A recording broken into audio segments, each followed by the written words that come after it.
G'day, mates. How's it going? So, I don't know if, like a lot of you guys, you ordered the Spyderco smock several months ago and still haven't received it, but I'm definitely one of those people. I'm getting a little impatient, but hey, it's going to be worth the wait. From what I see on the IG and on YouTube, that thing looks pretty sweet. So, anyway, sitting around waiting for my smock. I saw another new knife that Spyderco has been offering or is offering, and that is the new IKUCHI by Paul Alexander. Now, you may know Paul Alexander from such knives as the Sliver Axe, and I think he made one. It's called the Pirata. Pirata. It looks pretty dope as well. But I am a big fan of this knife. I'm gonna actually hopefully get a video out in the next week. I'm gonna remove this flipper tab myself. I've been looking around for somebody to do it, and just you know what? I'm gonna give it a go.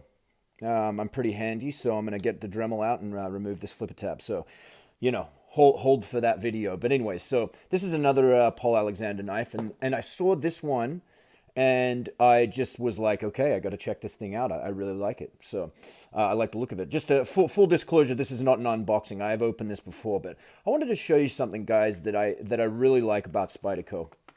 I mean, there's lots of things I like about Spyderco. It's probably my favorite knife company, as it is for a lot of knife guys. But as you can tell, I've already taken this thing out and leftified it. So, one thing that I really like that Spyderco does is this booklet that they include is actually about this knife here. Like a lot of knife companies, they send out sort of this generic booklet that has, information about their knives, but not the specific knife that you bought. This booklet is actually about this knife, which is awesome. They do that with all their knives. It says, congratulations, you've bought a Kuchi or an Enduro or a, Sliver Axe or a Spidey Chef. And then it tells you a little bit about the designer right here. Paul Alexander's a doctor of philosophy, so a PhD in medical engineering. Mechanical engineering. And, it tells you a little bit about him. And then it tells you about your knife that you just purchased. So something I think that's really cool about this knife is it's named the IKUCHI, pronounced IKUCHI, and it's named after a Japanese sea monster, which is pretty cool. And then it tells you about the materials. It tells you, kind of stuff that you need to know about the knife you just bought, which not all knife companies do. Actually, the majority of knife companies that I purchase knives from anyway, they don't send you information about the knife you just purchased. So I really like that about Spyderco. Keep doing it, Spyderco. I think it's a really cool touch, and I appreciate it. So this is it right here, guys. The IKUCHI, and you can kind of see, like I was talking about, the sea monster. You can, this kind of looks like its eye. It kind of looks like a squid swimming backwards, and looks like it's gonna go dun it, take out a boat. Okay, that was lame, but anyway, it is a cool little knife, and I really like the name of it. It's a knife designed by an American, made in the Taichung factory, and named after a Japanese sea monster. So it's got a pretty eclectic history there. So anyway, this is it, guys. This is the IKUCHI. So let's go over some specifics real quick. So it's 7.6 inches long, so a little over 7.5 inches. So it's not a short knife. It's a long knife, and I'll show you how, kind of what I mean by that. The blade is 3.25 inches long, and it's actually got a pretty thin stock. It doesn't seem like it, but it really is for the how long this blade is and how thin it is in this dimension. You would think if it was really thin, it would be flimsy, but it's not. It's S30V. S30V steel, 0.09 inches in the, I don't have a caliper, so you're just going to have to take my word for it. Zero point 0.9 inches thickness of the blade, and weighs about 2 ounces. So there you go, right there. There is the Spyderco CPM, so it's a crucible steel S30V, pretty standard, kind of mid-level blade steel, kind of an upgrade from the ACR13 MOV, and it's kind of the mid-level knife steel. and knife blade steel, I should say. It comes out of the Taichung factory, so it means, what does that mean? Fit and finish is going to be on point. Taichung does a really good job on their knives. I really like the knives that come out of the Taichung factory, as do a lot of people. This uses the Spyderco compression lock, which is a Spyderco exclusive, I'm pretty sure. Either way, they have the patent on it. So, and this one is pretty different from a lot of the other the pivot system on this. We'll get into that a little bit later, but it does use their patented compression lock, which is actually a very, very good, very sturdy lock. And it's got full stainless steel liners on both sides, skeletonized, and it uses the wire clip, the Spyderco wire clip, which is for deep carry. As you can see, it carries pretty deep, and it looks pretty good in pocket. It's got a pretty open back, design on it, and yeah. So and that's a reversible pocket clip, which pretty much 90% of the, I would say more than that, 95% of Spyderco knives are. I just saw and I thought all of them were, but I just saw the Drunken that just got released by Sinkovich, and it is not reversible pocket clip. So that's really the only one that I know of by Spyderco that doesn't have an ambi pocket clip. So what else? It's not running on bearings. This is running on. It's got that barrel system, I think, that they use for like the PMs and the little native here, where it's just like a barrel in there. And what happens is you can tighten this down to its full tightness, and it won't pinch the blades. So no matter how hard you tighten it, it'll still stay loose in there, because it's a barrel in there with phosphor bronze washers on each side of the blade, and it actually stops it from pinching the blade. So it's kind of got its upside and its drawbacks, but I think that's the system that they're using. So let's talk about the elephant in the room. This flipper tab, and I'm gonna tell you what, guys, it is awesome. It is such a cool knife to flick. I mean, I love sitting there flicking this knife open, man. It's really cool. It's super intuitive, and I thought it would kind of be a bit of a pain in the ass, but man, does it fly out of there. You can use the forefinger. They say like a Bic lighter, boom. You can use the forefinger. And you can also use it like a lighter. So you can hold it like this and flick it open. So it's a really cool opening mechanism. I haven't seen it before in any other knives. I think Paul Alexander designed it, and it's a really cool solution to an issue. Because if you have a flipper tab sticking out the side of the knife, say like with the sliver axe, what happens is this flipper tab is, kind of obtrusive and getting in the way, and it'll sit there and rub on your wallet or your phone or whatever you have in your pocket. And, that's a good solution to that problem, is this little wheel. It just sits there out of the way and isn't an issue. And it works like a charm. It flips. I mean, flicking this thing open is just truly a joy. And you can do the one-handed close with it. I can do it with my left hand, so I can pop it and then just push it closed and then get it closed the rest of the way. And let me see if I can do this under the camera with my right hand. You can actually flip it closed with your right hand. Now, it's not because of how slim the blade is. It doesn't fall. You got to actually kind of give it some wrist to get it to shut, but that's it's just because of the design of the blade, I think. So this is another one. Like I said, this is another one of Paul Alex's designs. This is the sliver axe, and as you can see, I mean, it's pretty much the same length as the sliver axe. It's actually exactly the same length as the sliver axe. So it's not a small knife in this dimension. Here's it compared to another great knife out of the Taichung factory. This is the Spidey Chef. So you can see it's not a small knife, lengthwise anyway. This is the biggest. I think this is the longest knife that I have, or the biggest knife that I have. This is the Endura, another Spyderco knife. So you can see it's just a little bit smaller, maybe I would say an inch shorter than the Endura, which is a huge knife. So it's got good length to it.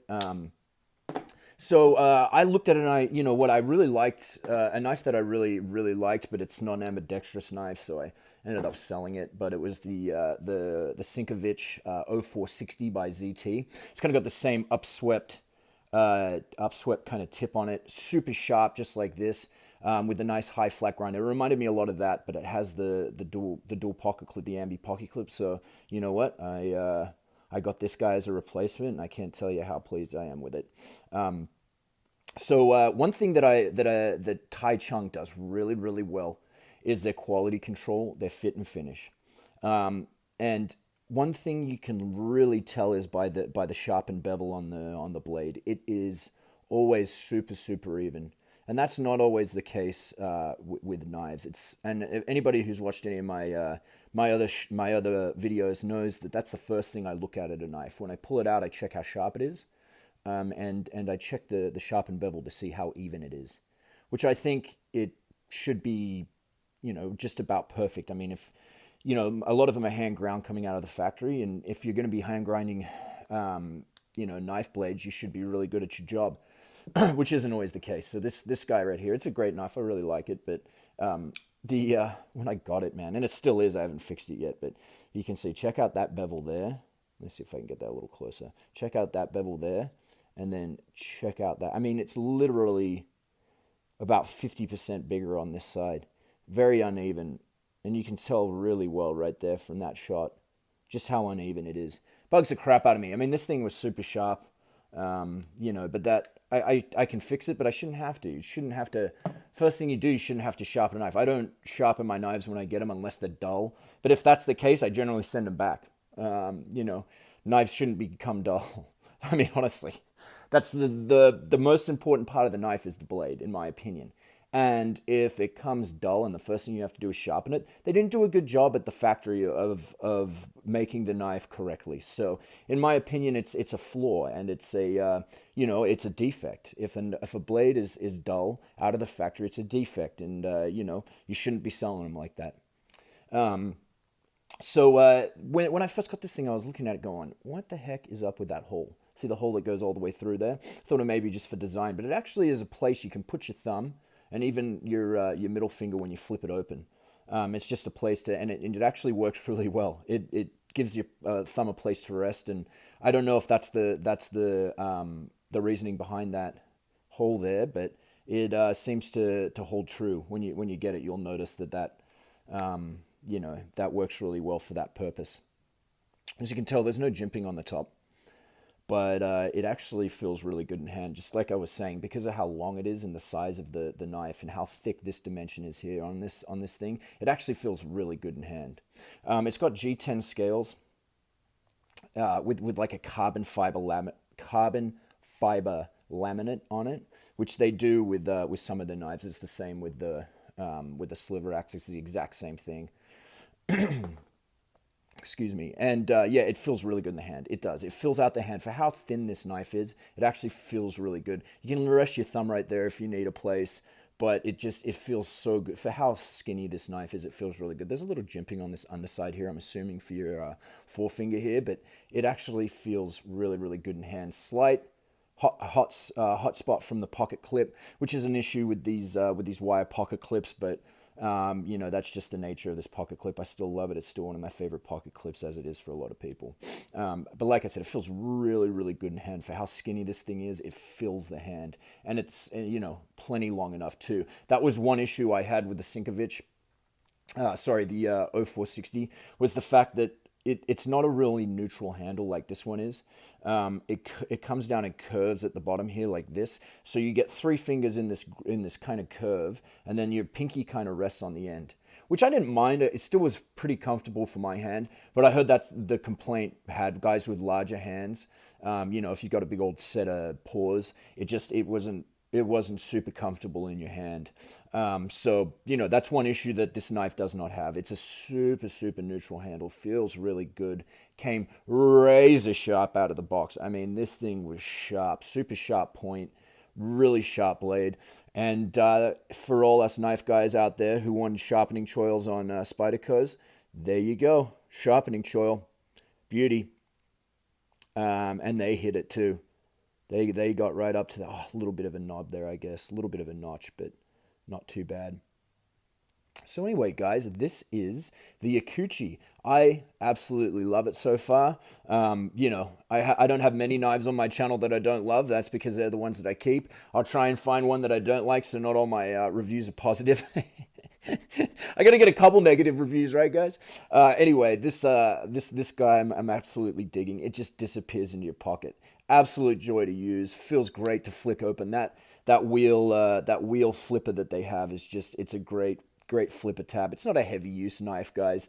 Obviously, it's great for everyday tasks. I've been carrying it for a couple days now. I got it last Friday, so I've only had it for a little under a week, but I've been carrying it every day, and it just goes in the pocket and disappears. You got that much sticking out. You still got a little bit to grab onto there to pull it out of your pocket. Feels really good in pocket. Feels great in hand. Cuts like a bastard. It's just a great little knife, guys. And if you're into to smaller, thinner knives that, say you work in an office building and you wear slacks and you need something that's not, not like a, not like this guy or the Enduro or the, Sliver Axe, something that's big and gonna scare people. I think this is a little less scary. Looks like a little fillet knife or something, so they like, once again, the Taichung factory knocked it out of the park. One thing when I got it, guys, there was a little bit of stick on the compression lock, a little bit of lock stick. It's definitely loosening up with use, but that's something to keep in mind. One little trick I've heard of is putting a little bit of getting like a graphite pencil and kind of just putting a little graphite on there, and what that does is creates a little barrier, sort of like when you put graphite into a lock. It creates a little barrier and helps with sticking. And it'll actually help break it down a little bit too there, so that that stick won't be so bad. But one more thing I was going to talk to you about, guys, is this pivot. So a lot of the compression locks, what happens is the blade opens, okay, and you see this stop pin here. The blade actually comes down, hits that stop pin, and the lock engages against the tang and creates that compression lock, which is a fantastic lock. I think it's one of the strongest locks on the market, but it just works really well, and it's a super sturdy lock. The way this one works is, let me see if I can show you real quick. There's a pin that goes through the blade here. As you can see it, there it is right there. You see it right here? So there's a pin that goes through the blade, and it sits in a little track inside of the liners here. And I'll try and do a disassembly video on this, so I can get a better look at it. But it actually sits in a track, and when it opens up, obviously this pin hits the back of the track, engages the compression lock. The compression actually sits against this pin, but this stop pin doesn't actually stop the blade. There's this, obviously this pin inside this track here that doesn't. I don't know how strong it is. Like I said, I'm going to be heavy using this knife. Obviously not going to be out batoning with it or anything. Obviously, but it's definitely different from the other compression locks that I have, it's definitely a different way of doing it. But it's Paul Alexander. He's a PhD in mechanical engineering, and he obviously likes figuring stuff out like that, and he obviously did with this guy. But just look at the lines on this. Really good lines. One other thing, see the tip of the blade there. It's actually very close to the top. You can actually catch it with your finger right there. I don't know. I've not caught it in my pocket yet, but that may be an issue if you're grabbing it out of your pocket and you slip your thumb down in there. I mean, you can feel it right there. I mean, I'm touching the blade tip, so something to keep in mind. It's a little bit on the dangerous side, but I just think it would affect the lines if you had done it any other way. So something to keep in mind. I have not cut my finger on it yet, but I did notice that the other day when I was taking a real close look at it. So something to keep in mind. Blade tip is a little close to the top there, and if you do, you slip in your hand in your pocket, you're not thinking about it, you might nick your thumb on it. Not a super big issue, just keep it in mind when you're using it. Otherwise, I'm really liking this knife, guys, and like with most Spydercos, I enjoy their work. They're not afraid to go out on a limb and do something different, and they come out with just different great designs, which can't be said about a lot of knife companies. So yeah, guys, hope you like this video. If you do, please subscribe to me. I mean, I appreciate every single one of you that's subscribed so far, watched my videos. and commented and liked and all that stuff. And hopefully I can just keep doing this because I love talking about knives. Like I always say, you know, I don't have much opportunity in the real world to talk with people about knives because I don't know many people that are into knives. So doing this gives me an opportunity to talk about them, and I love doing so. So thanks a lot for watching, guys. Check out the IKUCHI if you need a nice little slim carry for the office or something. It's definitely a very cool knife. Very reasonably priced too at $130, so it's not going to break the bank. Yeah, definitely can recommend this off a week's use so far. So anyway, guys, thanks a lot for watching. Please subscribe to me if you like my videos, and if you want to comment on anything, please do so. If you have any questions for me about this bad boy, please don't hesitate to ask. I'll be happy to answer anything, and I always respond to comments on my videos. Thanks a lot, guys, and have a great, fantastic week.